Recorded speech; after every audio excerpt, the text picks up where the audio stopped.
It wasn't the affair that exposed us. It wasn't a text message. It wasn't a hotel receipt.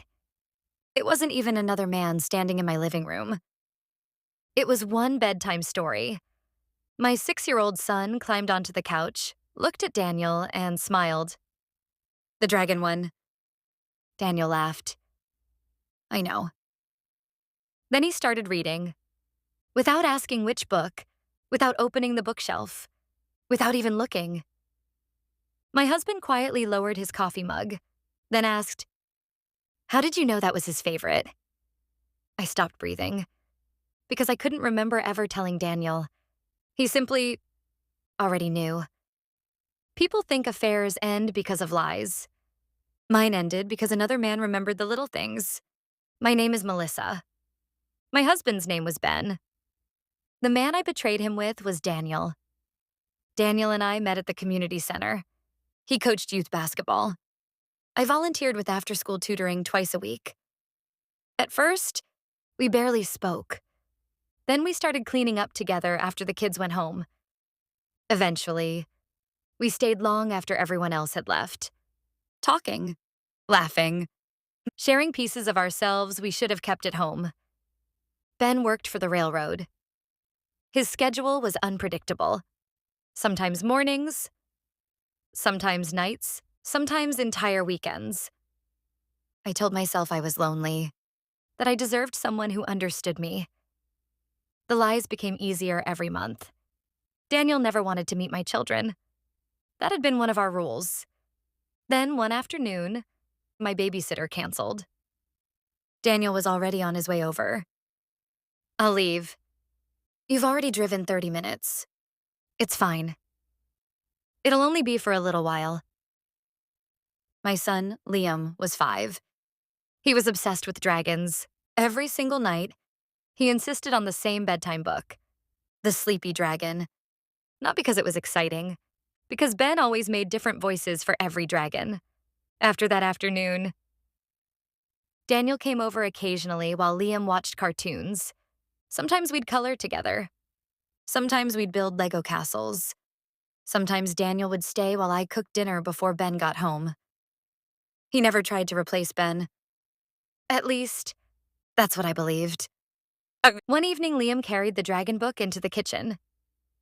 Will you read it? Daniel smiled. Your dad usually does. I know. But can you? Daniel hesitated, then read it. The next week, Liam asked again, then again. Eventually, Daniel memorized it. Every voice, every page, every silly dragon roar. I noticed. I ignored it. Children like routines. That's all I told myself. Months later, Ben's company canceled an overnight job because of severe storms. He came home unexpectedly early. Daniel had just arrived. I panicked. You need to leave. I already parked. Before either of us could decide what to do, Ben walked through the garage door. Introductions happened quickly. This is Daniel.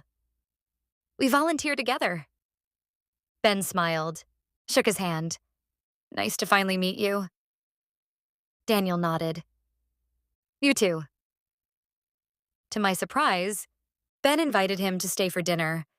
The entire meal felt like walking across thin ice. Daniel barely spoke. Ben acted perfectly normal. I almost believed we'd survive it. After dinner, Liam climbed onto the couch, holding his dragon book.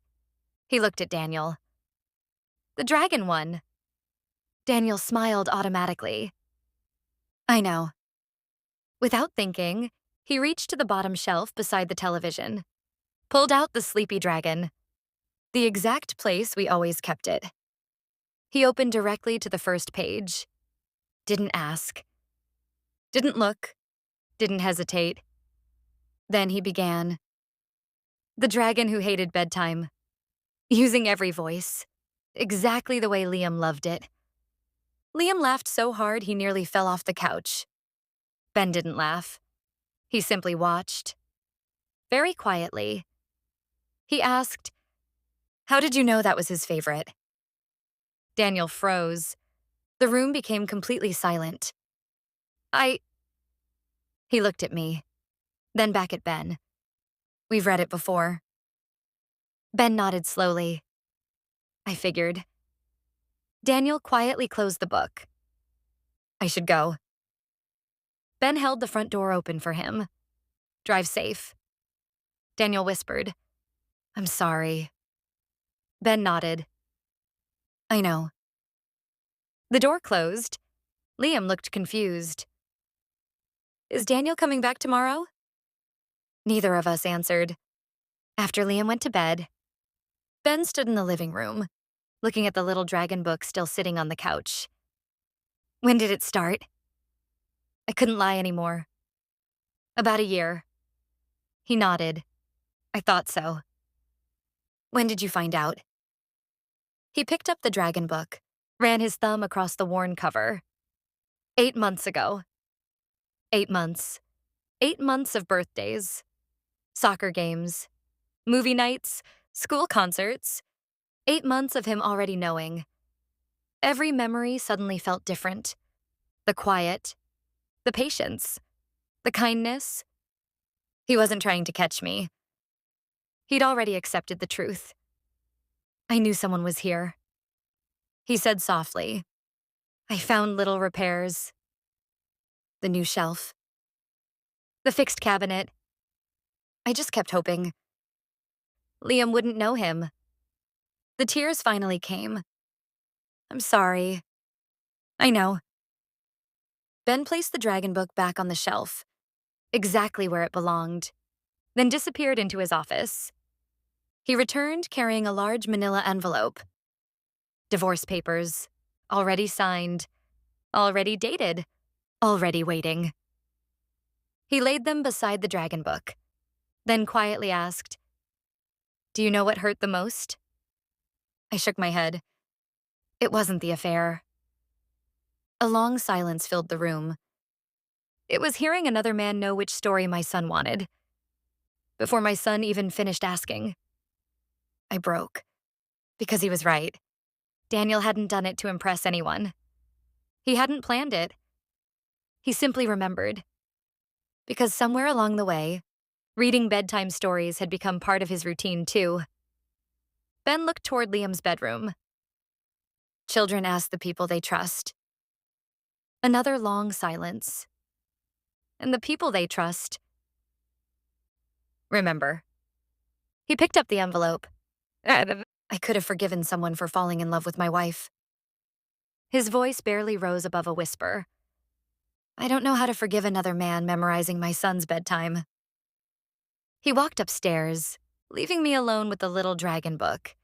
Years have passed since that night. Liam doesn't remember Daniel very well. He remembers the dragon voices, the Lego castles, the afternoons drawing dinosaurs. He doesn't remember the silence after Daniel left, or the divorce papers on the coffee table. I remember all of it. Not because that was the night my marriage ended. Not because Ben already knew. I remember it because another man never stopped to think before reaching for that book. He knew exactly where it was. He knew exactly which story Liam wanted. He knew exactly which voice made him laugh. And in that one ordinary moment, my husband realized something I had been refusing to admit for months. The greatest betrayal wasn't that another man loved me. It was that he'd quietly become part of my son's happiest memories.